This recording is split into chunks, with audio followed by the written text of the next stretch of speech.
using technology to crack down on border-related crime. Says they're not coming to Cochise County. It's deemed unfriendly when it comes to the criminals. Arizona takes initial steps to reduce violence against Indigenous women and girls. To stop people from going missing and cases from going cold when they cross jurisdictional lines. And Tucson's police chief on how becoming a sanctuary city would affect his department. Would put all of us in a real position of jeopardy. Hello and welcome to Arizona 360. I'm Lorraine Rivera. Thank you for joining us. The Cochise County Sheriff's Department is touting some of its success along the southwestern border, including its new communication center. Sheriff Mark Daniels recently hosted a town hall in Sierra Vista. Among the topics, prosecuting border crime and increased surveillance, all of which the sheriff says improved the quality of life in the border county. On a Friday afternoon in Cochise County, a couple hundred people turned out to hear Sheriff Mark Daniels talk about how he and his deputies police the 38th largest county in the U.S. If you smuggle in Cochise County, you're going to prison in Cochise County. And just 2 days An officer of the law for more than 30 years, Daniels believes transparency is key when dealing with the public. So he showed photos of drugs and smugglers, previous arrests and cases, all in an effort to educate people about the reality of crime in a border county. Right now, it's $6,000 to be smuggled into the U.S. in Cochise County. $6,000 per head, 3 attempts. If you don't get across after 3 attempts, you get a penalty. It's a business, folks. It's not. Cochise County shares 389 miles of border with Mexico. It's a challenge to combat crime, but the sheriff says through local, state, and federal partnerships, the county can make progress. For instance, along the southwest border, asylum seekers have largely avoided Cochise County and smuggling attempts are down. I attribute to the fact that, the cartels control what comes across the southwest border, control what's controlled south of our international border here. It's just not the place to go. I mean, you got the cartels that are routing around Cochise County, east and west of us, mainly because the risk's too high to come here. When you have a 100% conviction rate, when you have the will that's on the table here in Cochise County by law enforcement and our criminal justice system as a whole, why would you come through here? And so I think it's just a natural takeaway that all this is going around to include the give-ups. They're all going to other places. They're not coming to Cochise County. It's deemed unfriendly when it comes to the criminals. And what I mean by unfriendly is, listen, you're going to commit a crime here, there's an unfriendly consequence that you're going to prison or something's going to happen. So I think there's a filter of thought that might have got into those claiming credible fear too, that we'll just go somewhere else. There's something going on in that county. Undoubtedly there are cynics out there who will say, maybe you're just not catching them, maybe you don't find them. They're circumventing the areas that are known for enforcement. What do you say to them? I would counter that with this. The federal government's had a plan for 3 decades. Where the cartels have gone is those unprotected areas, places where the federal government didn't go. Now we went there. We have gone there. In recent years, the state helped the county hire additional deputies. But what's been most beneficial, Daniels says, is the Howard G. Buffett Foundation. It provided millions in private dollars for the Southeastern Arizona Communications Center, known as SEACOM. Copy, 2039. A regional dispatch center where operators can centralize public safety communication in one place. We're a rural county, and for everybody to have their own dispatch center 24/7 costs about $200,000 per center. And that usually includes 6 to 8 employees. How confident are you that if a rancher in rural Cochise County or one of your deputies needs to use the phone or radio, they can get the help they need as quickly as possible, even schools? We've outfitted every school in Cochise County. That includes our cities. We've outfitted ranchers, farmers, and people who live on the border or in areas in the county that don't have reception with radios. So if they need it, they come up on the radio directly. We have a critical incident in any school. You look at the mass attacks on venues and schools in this country, which is very sad. But what we did is we put prevention in place. Somebody goes into one of these public venues that has a radio now, they just pick up that mic, hey, this is what we got. We got direct comms as we're going in. And they have plans and they've trained with us to know. So once again, it goes back to that communication backbone, and that's in place here in Cochise County. 07640. Can you imagine that coming through the back of the White House? You think they'd jump on that? Would they take care of that right away? Or coming through downtown Scottsdale? Downtown Phoenix? You think they'd be on that? Oh, you bet they would, folks.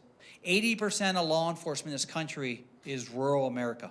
Throughout the county's 6,300 square miles are more than 500 cameras that capture images like these, a system also funded by Buffett. I know you've faced criticism because of his support of this county. What is your message to people from the outside who are looking in and saying, this just seems a little too good to be true? I would say this, opinions are one thing, facts are another. To know Mr. Buffett, he's a very generous man. There's no alternative motive there. I mean, his wealth goes beyond anything I'll ever see or ever touch. I don't personally benefit from that, and I never will. He's helping other counties. He helps people throughout the world.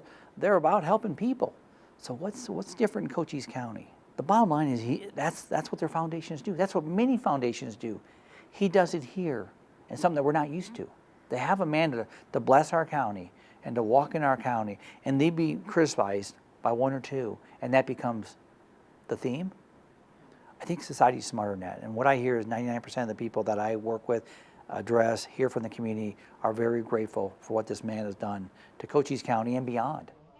Those donations, coupled with state support and federal dollars, are a part of the equation. All right, take care.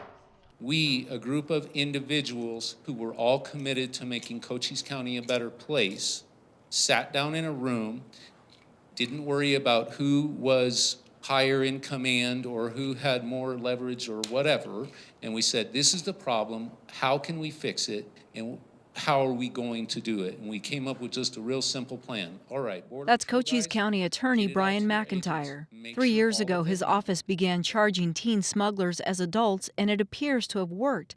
When it began, he prosecuted more than 30. Last year, he charged 1. And so what we did do was end it. But where we've been over the last 7 years and where we're at in current state, it's a great place, and it's the best it's been, I think. I think it's one of the best out of 31 border counties based on our collective efforts with community, most important. Then you got local law enforcement, state, our governor, and also our federal partners. So collectively, we're all working very hard in this county. To me, one of the best and I think one of the safest on the southwest border.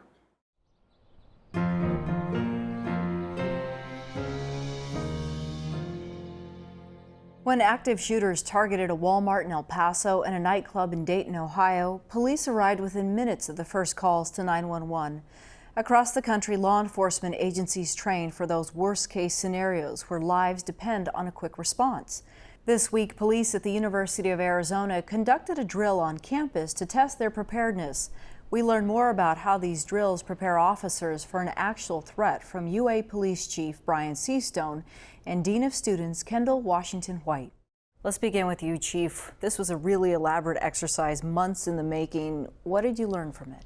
Well, with all exercises, we are testing what we already know. And we showed that our officers are well trained.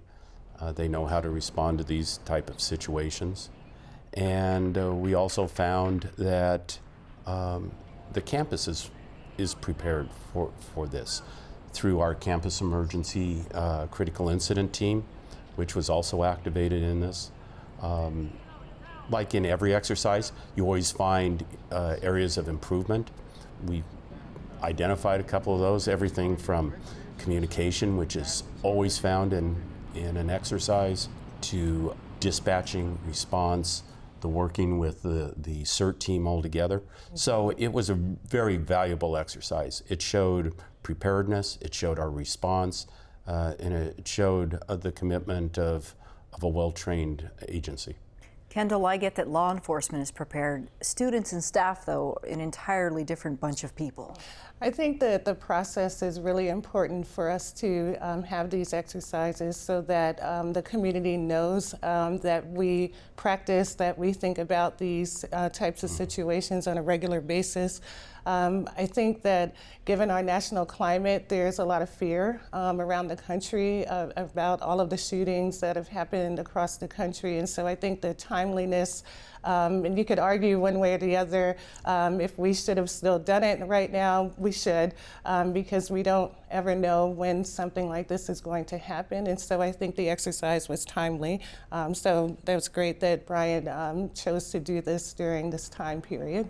The other thing about this exercise is it was done at night on purpose. Traditionally, all of these are done during the day. we've got a lot of resources during the day. Last night we had to call people in. So that timing, how long is it going to take? The first person at the scene sets up the EOC, et cetera. That's why it's important to do things various hours. I know this isn't an easy question, but we're a public university. Are we at risk more than other places simply because anybody could walk onto this campus at any moment? We're like any public venue, to be honest. A shopping mall, a movie theater.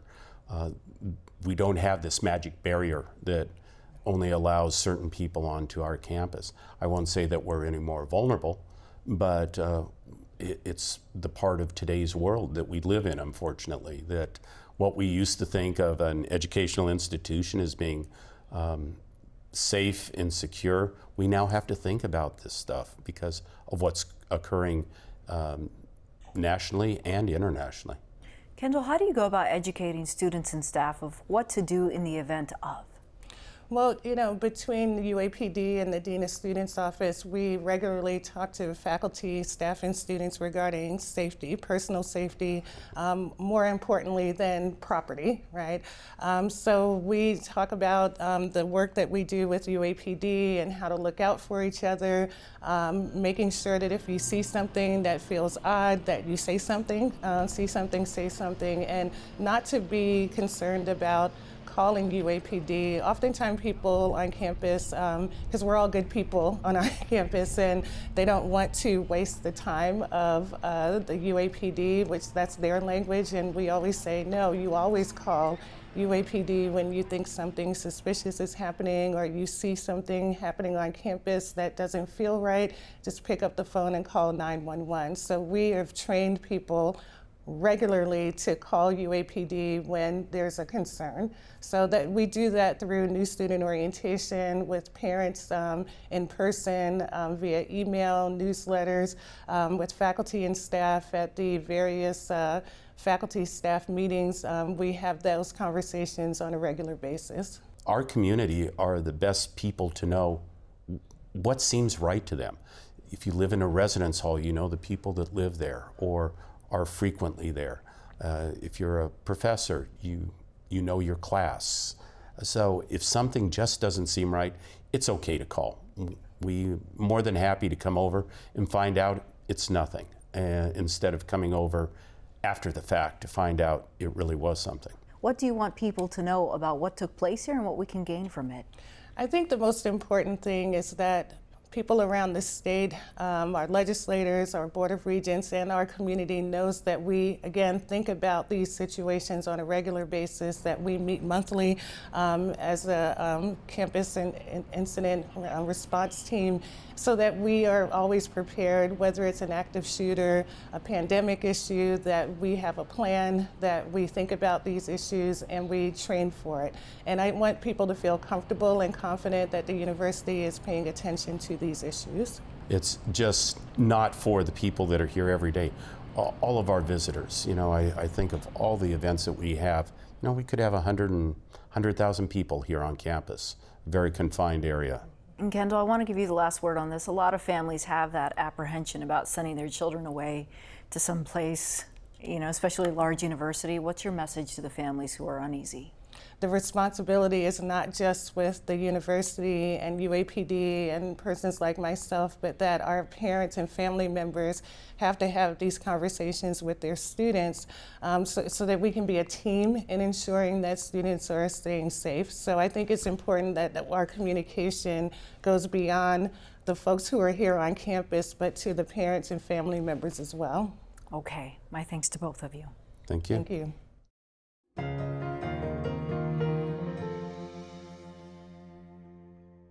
Indigenous women and girls are one of the country's most vulnerable populations when it comes to violent crime. According to the federal government, they face high rates of homicide and are more than twice as likely to experience sexual assault than women of any other race. It's an issue Arizona is taking more seriously. At the Capitol Museum in Phoenix, we saw how stakeholders came together this week.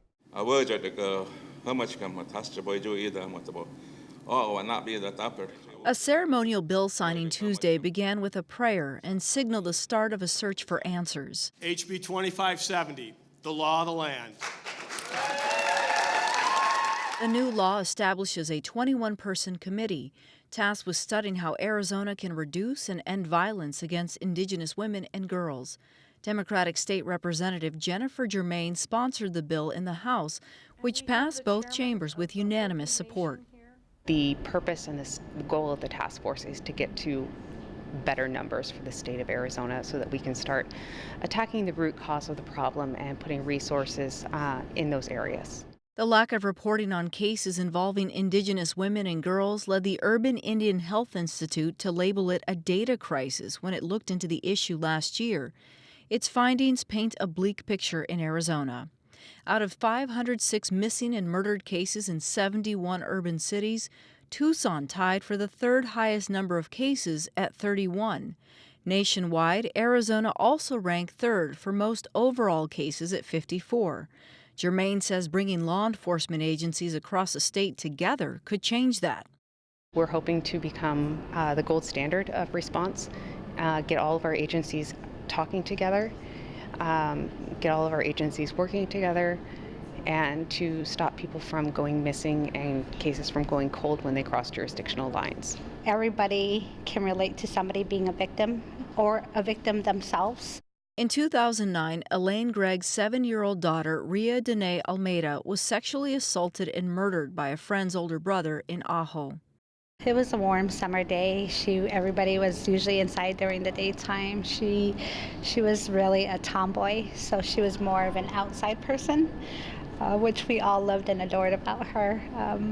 She was wanting to go to a friend's house who lived down the street, so this was the only time I had really allowed her to go by herself. I watched her cross the busy road, and that was my last time I seen her. She went to visit a friend. The friend wasn't there, but his older brother was there. Ria's killer was convicted and sentenced to life in prison. Gregg believes the outcome may have been different if her daughter had been older or if the crime had happened on tribal land, two factors that she says could have led to less attention on the tragedy.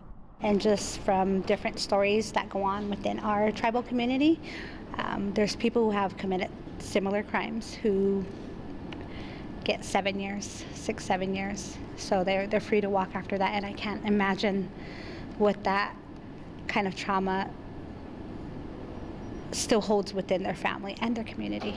Arizona joined several other states in passing measures this year that concern missing and murdered Indigenous women and girls. Germain credits more Indigenous women serving in office for raising awareness across the country. Community activist April Ignacio says grassroots efforts also amplified the issue at the state capitol. The support of the study will tell the 22 distinct tribes in Arizona that you are listening to them. Ignacio co-founded Indivisible Tohono, an advocacy group focused on legislative issues impacting the Tohono O'odham Nation. She describes her work collecting data about violent crimes against Native women and girls as unofficial research that began as a way to honor victims and let their loved ones know they are not forgotten. HB 2570 is a start. It's a start. It's necessary. I would like to see appropriations. I would like to see dollars to back this up. That would tell me that Arizona is serious.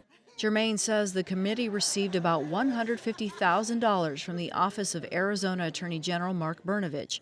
Members will include legislators, tribal council members, and community leaders.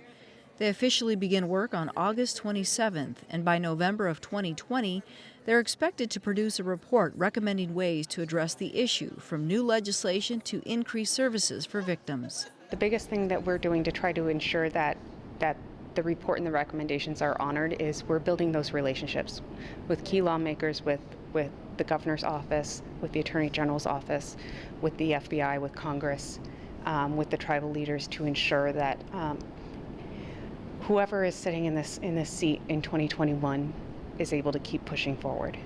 Indian tribes don't usually have that of a strong relationship with those elected representatives. And I think that is step number one, is to start building these relationships. Those close to the issue know it will take more money and resources to achieve change, but for now they can agree. Legislation like this is a step in the right direction. I feel You know, it brings back that sadness, but I feel really uplifted and hopeful, and I believe that hope trumps fear.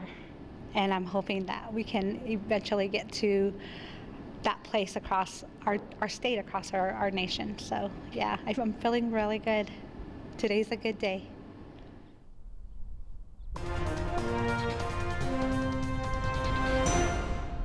This November, voters in Tucson will decide if it should become Arizona's first sanctuary city.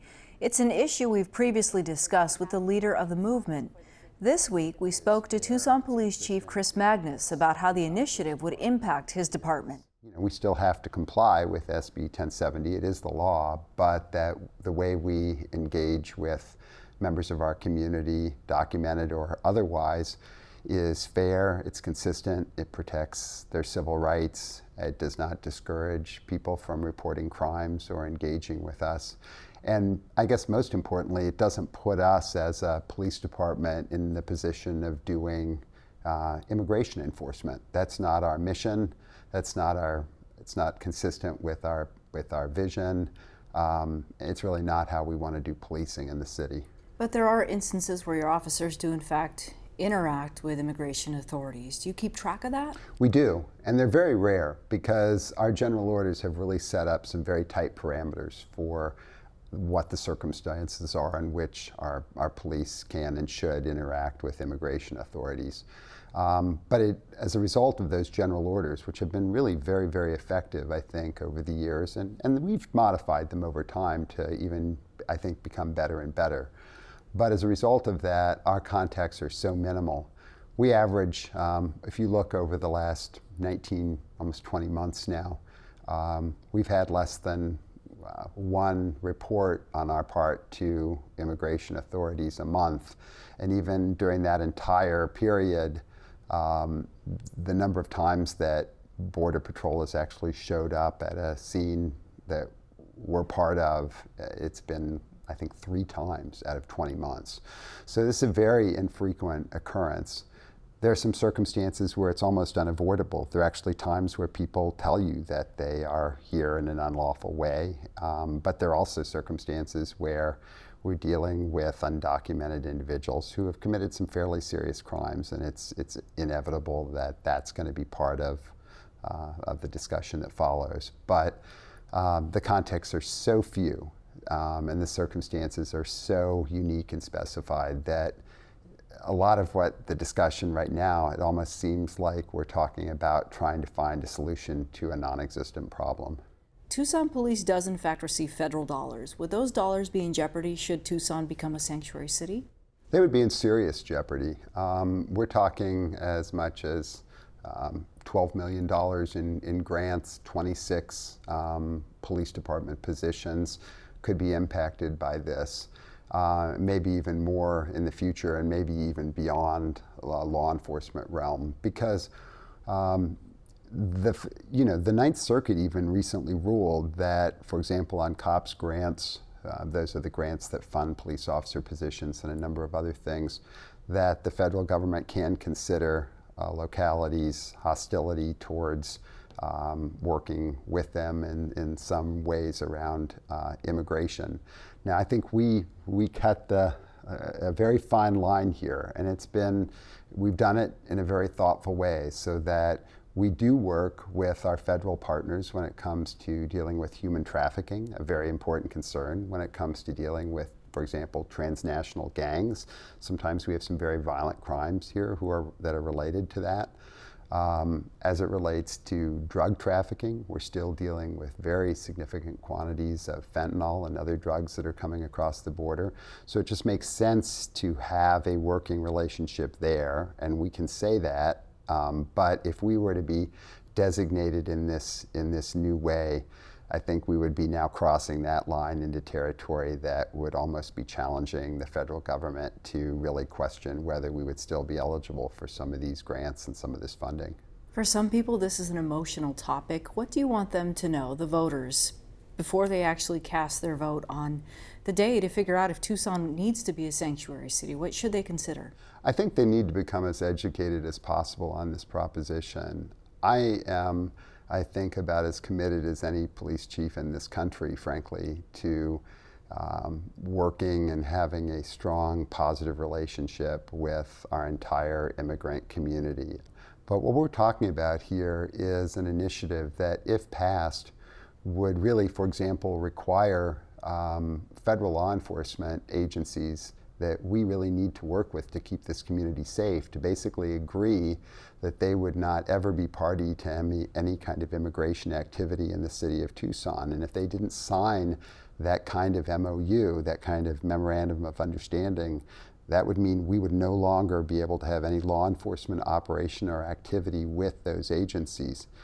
That, to me, would make all members of this community, would put all of us in a real position of jeopardy, because right now, for example, we work with the FBI very closely on a wide range of serious crimes, missing children cases, including some Isabella Celis case and others that are really have been significant.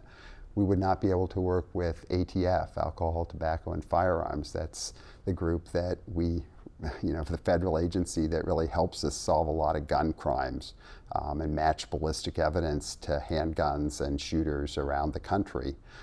We would not be able to work with the U.S. Marshals, who we rely on to help us pick up some of our most wanted felons. I mean, the list goes on and on. These are important relationships, and I think I appreciate how, when you say this is an emotional issue, I get it. It is for me as well. But again, I think this is not the right solution to a complex set of problems, many of which are at, frankly, a state and national level well above Tucson. What it would do is it would put Tucson residents, I think, in real public safety jeopardy, and it also brings more attention to Tucson in a way that will probably invite, based on what's happened in other states, a more draconian approach from the state to immigration issues. So, I'm not here to tell anybody how to vote.